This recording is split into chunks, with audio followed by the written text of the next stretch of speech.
Che l'Europa abbia un po' deluso in questa partita, direi sicuramente sì. La fiducia nell'Europa inizia a vacillare nel distretto produttivo del nord-est, qui dove gli imprenditori si sono anche indebitati per far fronte al calo di consumi generato dalla pandemia, all'impennata dei costi e all'inflazione. Fonti interne all'associazione che rappresenta gli industriali riferiscono che il telefono sta diventando bollente, tante le chiamate di imprenditori che cercano informazioni su quali strumenti sono disponibili per gestire la situazione. Il centro studi di Confindustria ipotizza che il 30% delle imprese è a rischio default, un dato poco distante dal panorama della Marca. Il mondo dell'impresa è alla finestra, sta attendendo effettivamente che i provvedimenti governativi e i provvedimenti eventualmente della comunità prendano atto.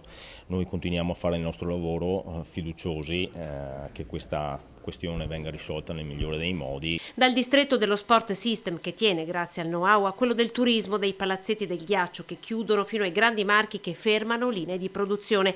Unioncamere, dopo la redazione di un documento urgente condiviso con le categorie, non nasconde lo scoramento. Le aspettative erano altre. Mario Pozza parla di un paese, l'Olanda, che continua a fare i suoi porci comodi. Uso questo termine perché lo meritano, perché abbiamo una concorrenza sulla tassazione delle imprese che non c'è negli altri paesi europei, e continua a pontificare e a dar lezioni a tutti.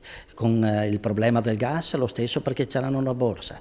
Io credo che si debba fare anche una riflessione su un'Europa che viene condizionata da questi piccoli paesi che tutto sommato poco contribuiscono rispetto a quello che l'Italia dà assieme agli altri grandi paesi.